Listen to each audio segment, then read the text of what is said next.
Student. பரிசுத்த ஆவியானவர் உனக்கு சொல்லித்தர டீச்சர் இருக்கிறார், ஆயத்தமாக இருக்கிறார்.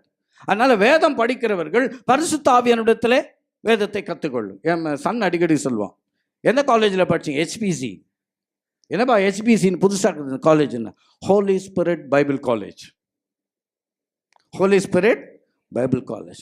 பரிசுத்த ஆவியானவர், நீ வேதத்தை பிடிச்சின்னா ஆவியானவர் உனக்கு உண்மையான ரட்சிப்புக்குள்ளே நீ இருந்தீங்கன்னா, உண்மையாக ஆண்டவருக்குள்ளே உன்னுடைய அனுபவங்கள் சரியாக இருந்துச்சுன்னா ஆவியானவரும் கூட தான் இருக்கிறார். அல்லேலூயா.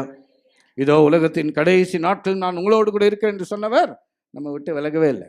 அப்போ இந்த விசுவாசத்தின் அடிப்படையில் அறகுறையாக நீங்கள் ஏதாவது வசனத்தை கற்றுக்கணுன்னா தெரிஞ்சுன்னு பேசாமல் ஆழமாக தினமும் படிங்க. வீட்டில் நீங்கள் சும்மா இருக்கிறவங்க கொஞ்சம் தயவு செய்து வேதத்தை ஆழமாக படிங்க. ஒரு 5 அதிகாரம் பழைய ஏற்பாடு புதிய ஏற்பாடு மாறி மாறி வாசிங்க. சமயம் கிடைக்கும் போது தான் கற்றுக்கொள்வதற்காக, தெரிந்து கொள்வதற்காக பைபிளை வாசி.